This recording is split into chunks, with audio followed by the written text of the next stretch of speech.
Lee Hogan here, VIP Boxing, down outside Mr. Jimmy Egan's Boxing Academy with a new signing and one of my favourites to watch, Mr. Sean McManus. Sean, Yes, how you doing? How are you? Are you okay?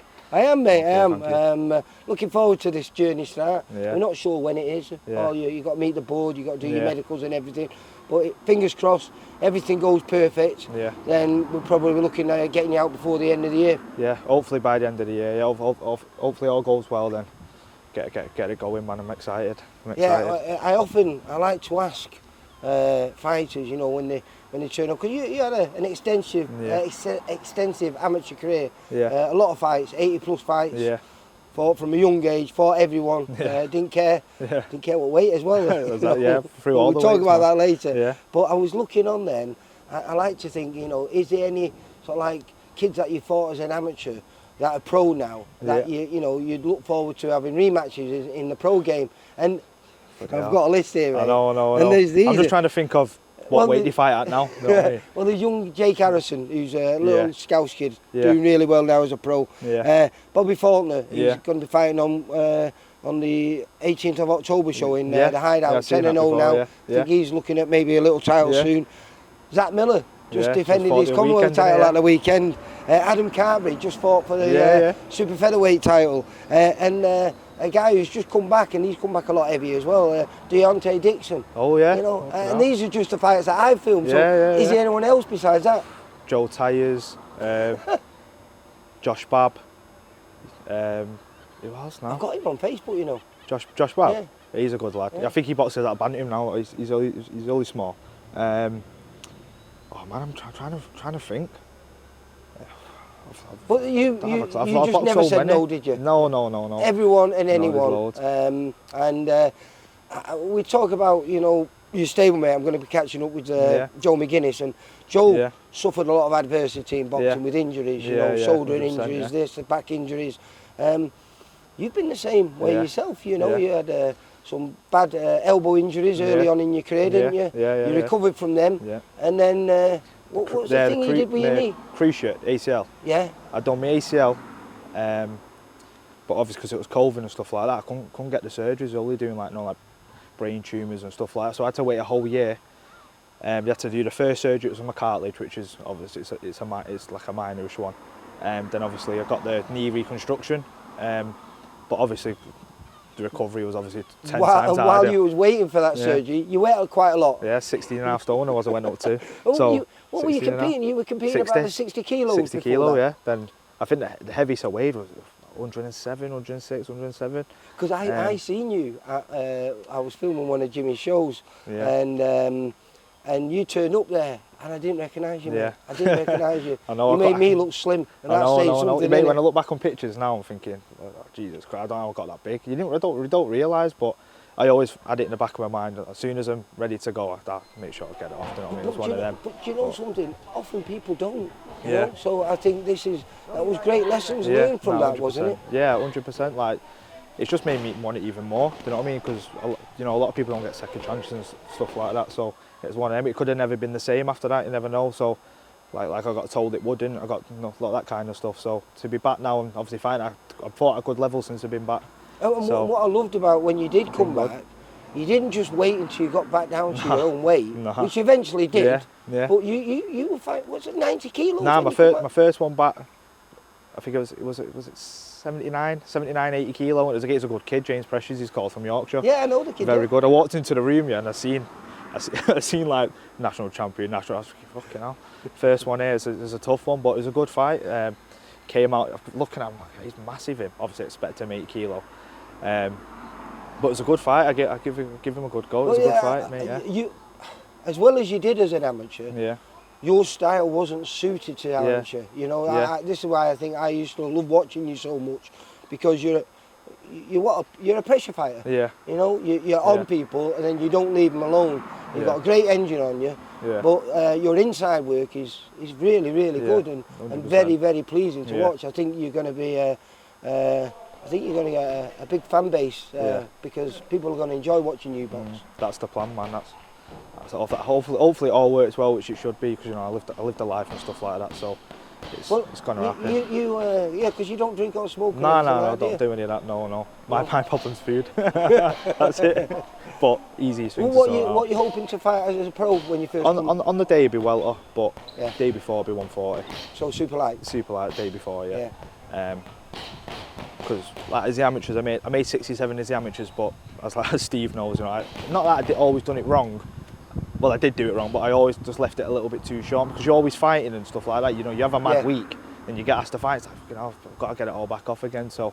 And you never said no, did you? No, never said no. I've took fights on the day. You know what I mean? I've took fights on the day, going up to Liverpool on the day and day before. Steve knows what I'm like. Well, you would have loved it my day, because my day, that's how fights were made. They were made on the day. You'd turn up at a venue, you'd all weigh in, and then they'd match you on the day, like, you know. And it's experience as well, though. Like, like I know if I had a fight in 6 weeks, if I have a fight in 6 weeks' time, it's like sometimes not get lazy or anything like that, because I don't get lazy, but when you've got to be on it all the time, because you never know when that phone's going to go. Do you know what I mean? So when the phone used to go a day before, I'd be like, oh, I'm ready to go, let's go. No, that type of thing. What was the deciding factor to turn over then? Because it was only a few weeks ago. We were down at the VIP gym. I was there, took a little photo of you putting pen to paper. Is it something that's been on the back of your mind for a while? Or? Yeah, well, to be fair, before I'd done my knee, I was thinking about it anyway. When I was only 19 at the time. I was thinking about it anyway. But obviously when my knee happened, I didn't know what was going on. Obviously got it sorted, and I always had in my head, I want to do a year, like a full year, then turn professional, obviously. But I'm 25 now, you know, I'm not getting any younger, so I'm just looking to get at it really. That's 25. Yeah, 25. It was a long time ago. I know. So. But yeah, I'm really looking forward to it. And you know what, I think this is going to be really good. It's going to be good for your stablemate as well. Yeah, 100%. Because we've got Joe McGuinness down here. He's fighting on September the 13th. I presume you're going to be down there 100%, supporting him. Yeah, 100%. But it's going to give something to push him along as well. And you're not too far away. I know he's a little bit lighter than you, but you've always been training partners together, haven't you, and sparring partners. Yeah, people came in this gym and seen us spar, man. They'll pay money. We've had proper dust-ups in there. I've done thousands of rounds with Joe. You know what I mean? He's a good lad. When Joe's on it, he's very hard to beat. Very hard to beat. He's got great style. He's hard to hit. What are your aspirations then in the pro game? Where would you like to be? If, say, we're talking in 5-6 years' time, where would you like to be? You know, everyone's dream is to be a world champion, but that's obviously the dream. But one thing you're going to count on me is they're all going to be very good fights because I'm coming. Do you know what I mean? Like, you know, as you can see, like I'm always on the front foot. I'm looking. Well, as I said, you're a good amateur, mate, but I think you'll be a far better pro because of that pressure. That's what I mean. Like, even the past 8 months, I've been thinking about it. Oh man, I need to turn pro. But I was like, I just need to turn pro. But I wasn't long back. You know what I mean? So like that first year. It's like I was starting boxing again. It was weird, like, you know, 'cause I've been out for so long. Was Jimmy Egan's your first home as well? Was that no, to be fair, I started at Royal Oak when I was at Royal Oak. Where's that? Jimmy Kelly started it when he started. Oh right, well, Jimmy Kelly Senior is that? Young Jimmy. Oh, was it? Young Jimmy started it. Yeah. Oh, Jimmy started here as well, didn't he? But I didn't box or anything like that at the time. His dad worked in my school when I was younger, and he said that he's setting up a boxing gym. And I always done little bits because obviously my dad boxed and stuff like that. So I always done little bits with my dad when I was younger. But he thought I was going to be playing football and stuff like that, be a footballer. So. Well, that's good. I'm glad you mentioned that because that was something I wanted to mention. Because I think it's the first time I've ever, and I've been filming the amateurs for the last probably 14 years now, and I've never filmed a dad and lad on the same show until you and your old man, Matt. Matt, I filmed your dad a few times before, and then one night you both on there the show, and I couldn't believe it. That must be a first, mustn't it? Yeah, it was good. It was a weird one because I'd look at him because I was nervous. I was looking at me, he wasn't nervous, but then after it, he'd be telling me like, I was nervous before that one. I lost and he won, which it's probably not good for him before he goes out and fights after me. So. But yeah, it was good, man. It was very good. And was that the inspiration? Was it your dad that brought you to the gym first, or no? It's when obviously, like I say, when I was in school, obviously I asked big Jimmy Senior. He was working at my school, so he used to do like some wrestling or something on a Saturday. And I said to him, he's like, oh, we're opening a boxing gym, you know, trying to get the lads down and stuff like that. So obviously I had one fight there. I was only 11, 12 or something like that. I was this big. I was 65 kilo. In fact, I think I've got you one of your videos. You've got a pair of shorts on, yeah. and your shorts are almost down to your knees. That's what it probably is. That's what it probably is. Obviously went there. Then obviously I didn't even know Egan's was. I'd never heard of it. I never heard of Egan's or anything. So I heard it through one of my friends in school. He boxed as well when we were younger. And he said obviously he boxes here. So I was at my dad for about 5-6 months, saying, "Oh, Dad, I'll go down to Egan's." And so did you and your dad both come here together then? Yeah, my dad took me here. Then obviously, because my dad, when I started getting back into it, my dad got back into it because obviously he boxed when he was younger. So right. When he had, I think he had one for Royal Oak as well. Came down here and we were just both boxing all the time on separate shows, and obviously we boxed on the same show. It must be fun in your house when the boxing yeah, done, it was good, mate. It was good, yeah. But, well, listen, I can't wait for this journey. We're not sure when it's going to start. Yeah. We're not really sure when, but we know hopefully it's going to be before the end of the year. And if anyone wants a good night and enjoys a good 100%. Fight, come and watch you, because you never stop. You never didn't put a smile on my face, mate, when I watched you box. And like I said, I love the fact that there was never any fear with you, and you got in with everyone. Yeah, 100%.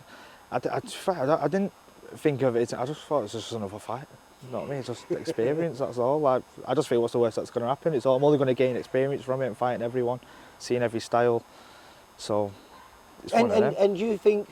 I mean, I say your style will suit the thing. Yeah, have you had to do much tweaking, or is there anything that you're going to work on that's going to be slightly different from the amateurs? Well, before I'd done my injury, I was a boxer. Like I was on the back foot, my hands down, thinking away. Then I think when I came back and I was super heavy, obviously I couldn't do that. So I just started boxing like that. And then I was thinking, I've got like I can punch a bit. I'm preferring it this way. And obviously I was just thinking I'm going to be turning pro in a year or two anyway when I'm back. So I may as well stick out and ride it out. And since then I've still got a lot of things to tweak. Like I need to work on a lot of stuff, obviously with Steve, and Steve's at me all the time. Yeah. So I just need to be in the gym working on them type of stuff. Which if I work on them, I think I'll go a very long way. Mate, I think both you and Joe are both going to be great journeys to follow in this game. And also, Jimmy Egan, real famous. There's a picture down there. Yeah. Tyson Fury down there. I think Shane, his big brother's in there working with the kids. Yeah. So what a place to be, eh? I know. Just imagine how good that would be. Me and Joe started off when we was he's a year younger than me, Joe, but 11, 12. Both of us going together. Really, that's how we were when we were a kid. That's obviously that'd be a good thing to do. Show, fighting for your first titles together. Yeah, hopefully. That'd be good, wouldn't it? It's happened before. Look for all the other gyms that are doing it. So I don't see why we can't do it. So we see how it plays out. But it's going to be a good one, mate. Yeah. Sean, you take care. Cheers, mate. I'll Thank see you. In Appreciate a few it. weeks when we've got a date. Nice one, pal. Thank you. Nice one. Take care. For all boxing info, news, and latest interviews, amateur and pro across the north, click and subscribe. VIP Boxing Promotions. Also, Twitter, Instagram, and Facebook.